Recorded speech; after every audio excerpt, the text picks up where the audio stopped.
اعوذ باللہ من الشیطان الرجیم بسم اللہ الرحمن الرحیم الحمدللہ رب العالمین والصلاة والسلام علی محمد وآلہ الطیبین الطاہرین المعصومین اما بعد قال رسول اللہ صلی اللہ علیہ وآلہ وسلم وَإِذَا وُسِدَ الْأَمْرُ إِلَى غَيْرِ أَهْلِهِ فَانْتَظِرِ السَّاعَةَ۔ سب سے پہلے میں غزہ ثانی پرچنار کے تمام مؤمنین کی طرف سے آپ تمام شرکاء کا تہ دل سے شکریہ ادا کرتا ہوں کہ آپ لاہور کے سرزمین پر ہماری آواز بنے۔ پرچنار خوبصورتی کے حوالے سے اگر دیکھا جائے ایک جنت نظیر علاقہ ہے، ایک جنت نظیر وادی ہے، خوبصورت پہاڑوں کے دامن میں ایک علاقہ ہے، لیکن مع الاسف وہی جنت نظیر وادی اہلیان پرچنار کے لیے 4 دہائیوں سے ہر چند سال بعد ہمارے ریاستی غلط پالیسیوں کی وجہ سے کربلا بن گئی ہے۔ میں اگر تمام جنگوں کے حوالے سے بتاتا چلوں تو ٹائم بہت گزر جائے گا، میں نہیں چاہتا۔ خلاصتاً عرض کروں، 1982-83 میں ہم پر جنگ مسلط کی گئی، جس میں ہمارے بچے، ہمارے خواتین کو بھی شہید کیا گیا۔ صدا ایک علاقہ ہے جو پراپرٹی کے حوالے سے 70% اہل تشیع کی ہے، لیکن وہاں حکومتی پالیسی کے نتیجے میں وہاں پہ ہمارا قتل عام ہو گیا۔ اس کے بعد 1987 میں مومنین کے مقابل میں وہ جہادی تنظیمیں جو ظاہراً تو رشیا کے خلاف لڑ رہے تھے، ظاہراً وہ اپنے آپ کو مجاہدین کہہ رہے تھے، لیکن در حقیقت وہ امریکہ کے مزدور بن کے وہ افغانستان میں امریکہ کا جنگ لڑ رہے تھے۔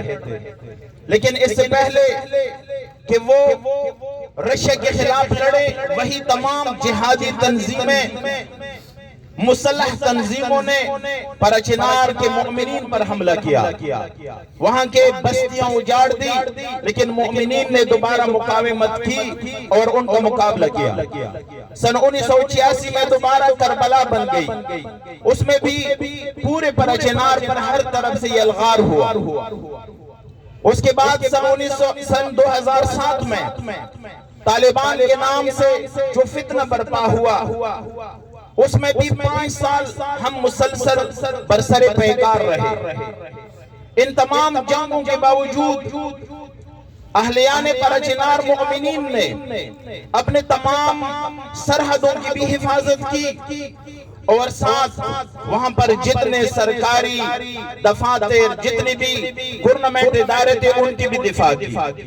ان تمام جنگوں میں ہمارے ریاستی ادارے، سیکیورٹی فورسز سب صرف اور صرف تماشائی بن بیٹھے ہیں، کبھی انہوں نے ہمارے دفاع نہیں کی، اور آج بھی ایسا ہے۔ آج بھی وہ سرحدوں کی حفاظت ہم خود کرتے ہیں۔ جب بھی وہاں پر حالات خراب ہوتے ہیں تو وہاں کے جوان اپنے سرحدوں کی حفاظت کرتے ہیں۔ پرچنار الحمدللہ وہ علاقہ ہے کہ اگر دوسرے پھاٹا یا مرج اضلاع کے ساتھ اس کا مقایسہ کیا جائے تو تمام مرج اضلاع میں اگر کہیں پہ آپ کو افین اور ہیروئن سے کمائی نظر آ رہی تھی تو دوسرے اضلاع میں آپ کو چرس اور ایسے دندے نظر آ رہے تھے۔ واحد پرچنار تھا کہ جہاں کے مؤمنین نے ہمیشہ حلال کی کمائی کی ہے،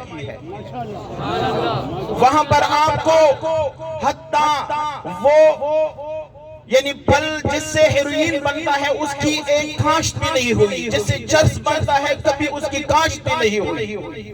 لیکن افسوس کی بات یہ ہے کہ دوسرے اضلاع میں یہ سارے دندے تو چلتے تھے. ہم پراچینار میں ان تمام مصیبتوں کے باوجود کہ 70 سال جب سے پاکستان بنا ہے، ہماری حکومت نے، ہماری ریاستی اداروں نے ہمارے ہاتھ میں بندوق دیا ہے. خود انہوں نے دیا ہے، اس لیے دیا ہے کہ ہم سرحدوں کی حفاظت کریں.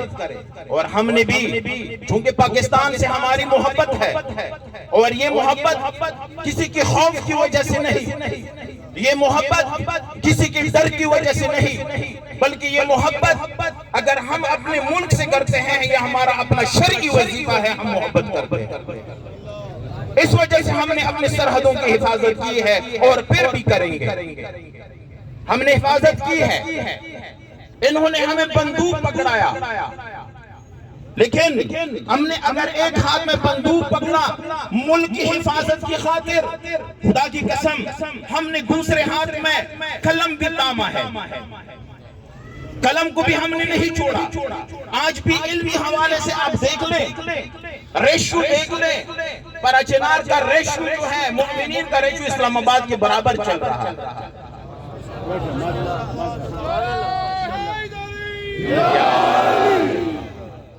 آج لوگ شاید یہ سوچ لیں پاکستان کے دوسرے علاقوں میں کہ یہ کیسا علاقہ ہے پراچینار کہ جو ہمیشہ وہاں پر لڑائیاں جھگڑے ہوتے ہیں، آیا یہ لوگ جنگلوں میں رہتے ہیں، غاروں میں رہتے ہیں. نہیں، خدا کی قسم وہاں کے لوگ جو زندگی بسر کر رہے ہیں وہ آپ کے لاہور کے شہریوں کی طرح تمام سہولیات کے ساتھ زندگی گزار رہے ہیں. ہم جنگلوں میں نہیں رہتے، ہمیں اسلحے سے محبت نہیں ہے، لیکن اگر ہمارے پاس اسلحہ ہے وہ ہماری 70 سال سے ضرورت بن کر ہم نے اپنے پاس رکھا. اگر ہماری ضرورت آج بھی ختم ہو جائے تو ہم کبھی بھی اسلحے سے نہ محبت کرتے ہیں اور نہ کریں گے. لیکن ان 70 سال کے نتیجے میں وہاں کے مومنین کا ہمارے تمام حکومتی اداروں سے اعتماد اٹھ گیا ہے. ہمارا اعتماد نہیں رہا اب تک. ہم نے ہمیشہ کہا ہے کہ آپ آئیں ہمیں سیکیورٹی دیں، آپ آئیں ہمیں تحفظ دیں. جب ہمیں یقین ہو جائے کہ آپ ہمیں تحفظ دے سکتے ہیں، چونکہ آپ کو شاید پتا ہے کہ پراچینار ضلع کرم حسن آفر کرم جہاں پر مومنین رہتے ہیں وہ افغانستان کے اندر ہے. یہ اردو 8 شکل میں افغانستان کے اندر ہے. وہاں کے 3 اضلاع صوبے افغانستان کے 3 صوبوں کے ساتھ ہمارا بارڈر ملتا ہے، جو ان تمام جنگوں میں ہم پر ہر طرف سے الغار ہوا ہے. آج وہاں کی صورتحال حکومت کی وجہ سے، ریاست کی وجہ سے یہ بنی ہے کہ 80 دن ہو گئے ہیں ہمارے راستے بند ہیں. وہاں پر المیہ، انسانی المیہ نے جنم لیا ہے.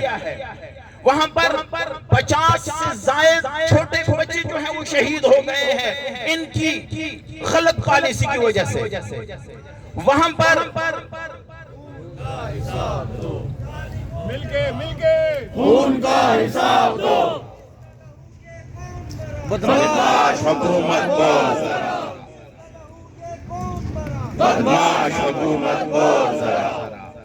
وہاں پر اب المیہ یہ ہے کہ اسکول سارے بند ہیں. یونیورسٹیوں کی جتنی بھی طالب علم آپ کے لاہور کی یونیورسٹیوں میں آپ دیکھ لیں، آپ سروے کریں، اگر کہیں پہ آپ کو فرسٹ ڈویژن سیکنڈ ڈویژن کے لڑکے نظر آئیں گے تو اس میں پراچینار کے جوان ضرور آپ کو نظر آئیں گے.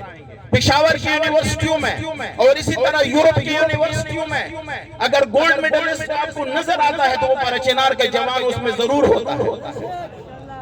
وہاں پر ہماری تعلیم آج ہمیں دکھ اس بات کی نہیں کہ ہمیں بھوک اور پیاس میں رکھا گیا ہے. بھوک اور پیاس سے زیادہ ہمیں دکھ اس بات کا ہے کہ ہمارا تعلیم جو ہے وہ خراب ہو رہا.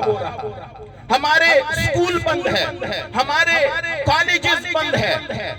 ہمیں دکھ اس بات کا ہے. اور دوسری طرف دکھ اس بات کا ہے کہ ملک خود آزاد پاکستان کی خاطر جو ہم نے ہمیشہ قربانی دی ہے، ہمیشہ ہم نے قربانی دی ہے. کہاں سے بھی آپ پوچھ لیں، کشمیر کی وادی سے پوچھ لیں اور کشمیر کے تمام جنگل کے درختوں سے پوچھے تو وہ بھی آپ کو بتا دیں گے کہ یہاں پر چنار کے مومنین کا خون اس ملک کی دفاع کے لیے گرا ہے، لیکن اس کے باوجود ہمارے ساتھ جو سلوک ہو رہا ہے، ابھی ہمیں شک یہ ہے بلکہ یقین ہو گیا ہے کہ ان کو پاکستان سے محبت نہیں ہے۔ اگر ان کو پاکستان سے، ہماری ریاست کو پاکستان سے محبت ہوتی تو اگر یہ صورتحال جو پرچنار میں پیدا کی گئی ہے کبھی یہ صورتحال پیدا نہ ہوتا۔ ہمیں دکھایا جاتا ہے کہ صوبائی حکومت نے اتنا میڈیسن بھیجا، فلان حکومت کے ادارے سے اتنا میڈیسن گیا۔ ہمیں صدقہ نہیں چاہیے، میں نے بار بار کہا ہے، یہ صدقے ہمیں نہ دے۔ ہم بھوک سے تو مر سکتے ہیں لیکن ذلت کی زندگی کبھی نہیں گزاریں گے۔ هيهات منا ذلة، هيهات منا ذلة، هيهات منا ذلة، هيهات منا ذلة، هيهات منا ذلة، هيهات منا ذلة۔ ہمیں صدقہ نہیں چاہیے، ہمیں اپنا حق چاہیے جو ابھی تک ہمیں حکومت نے نہیں دی ہے۔ 70 سال سے حکومت نے ہمیں اپنا حق نہیں دیا، ہر حوالے سے نہیں دیا۔ اگر میں نے پہلے بتایا، اگر ہم نے اپنی زندگی کو بنایا الحمدللہ، اگر ہم نے اپنی تعلیم کو اور آگے بڑھایا ہے تو ہم نے اپنی ہی اداروں اور پبلک اداروں سے ہم نے آگے بڑھایا۔ حکومت نے ہمیں اتنی توجہ نہیں دی جتنا ان کو دینا چاہیے تھا۔ بہرکیف جو صورتحال پیدا کی گئی اس کے لیے بہانہ یہ بنایا جا رہا ہے کہ وہاں کے لوگوں کے پاس اسلحہ کیوں ہے۔ ہم ان سے یہی سوال ہر پلیٹ فارم سے ہم نے کیا ہے کہ ہمیں اسلحہ کیوں دیا گیا تھا۔ لاہور کے بچوں کی طرح ہمیں بھی کرکٹ کا بلہ ہاتھ میں دے دیتے، فٹ بال اور والی بال کا گیند ہمارے ہاتھ میں دے دیتے۔ اس وقت اسلحہ کیوں دیا آپ نے ہمارے ہاتھ میں؟ اس لیے دیا کہ بارڈر کی حفاظت کریں، اس لیے دیا کہ وہاں کے لوگ بارڈر پر رہتے ہیں اور بارڈر کو محفوظ رکھیں۔ آج ہم ان سے یہ کہتے ہیں کہ ہم آپ کو اسلحہ بھی دیں گے، لیکن اس وقت کہ جب جہاں کے رہنے والوں کو یقین ہو جائے کہ آپ کو پاکستان سے بھی محبت ہے، آپ کو وہاں کے لوگوں سے بھی محبت ہے، آپ ہمیں تحفظ دے سکتے ہیں۔ جب تک ہمیں یقین نہ ہو کہ آپ ہمیں تحفظ دے سکتے ہیں، ہم کبھی بھی اپنے آپ کو درندوں کے حوالے ہاتھ باندھ کر حوالے نہیں کریں گے۔ پاکستان بچائیں گے، پاکستان بنایا تھا، پاکستان بچائیں گے۔ پاکستان کا مطلب کیا؟ لا الہ الا اللہ، پاکستان کا مطلب کیا؟ لا الہ الا اللہ۔ بہرکیف وہاں بھی جو صورتحال پیدا کی گئی ہے، میرے خیال میں سب سے زیادہ ہمارے ملک خداداد پاکستان کے لیے پوری دنیا میں ایک سوالیہ نشان بن گیا ہے کہ کیسے ہو سکتا ہے کہ ایک علاقہ جہاں کے روڈ 80 دن سے بند ہے۔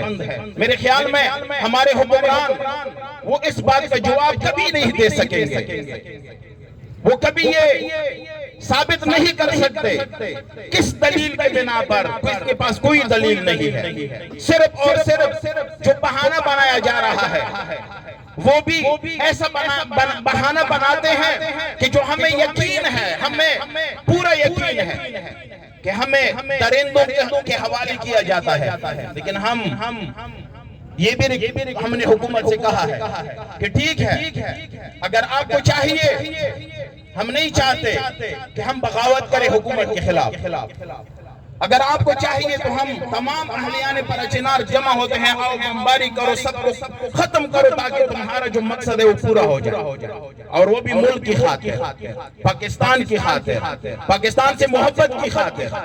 ورنہ قسم بخدا 5 لاکھ آبادی جب اٹھ کھڑی ہوتی ہے تو مقابلے میں جو بھی آتا ہے تو اس کو بھی پھر ہمیشہ یاد رکھنا پڑتا ہے، ہمیشہ اس کو بھی یاد رکھے گا۔ لیکن ہم نہیں چاہتے، کبھی بھی نہ چاہا ہے نہ چاہتے ہیں کہ بغاوت پہ اتر آئیں، لیکن جس طریقے سے یہ ہمارے ساتھ سلوک کر رہے ہیں، میرے خیال میں یہ چاہتے ہیں کہ لوگ دوسرے اضلاع کی طرح دوسرے اضلاع کی طرف پر چنار کے مومنین بھی وہی نعرے لگائیں جو وزیرستان میں لگتے ہیں، وہی نعرے لگائیں جو خیبر ایجنسی اور بجاور ایجنسی، مومان ایجنسی، سوات میں اور ادھر ادھر لگتے ہیں۔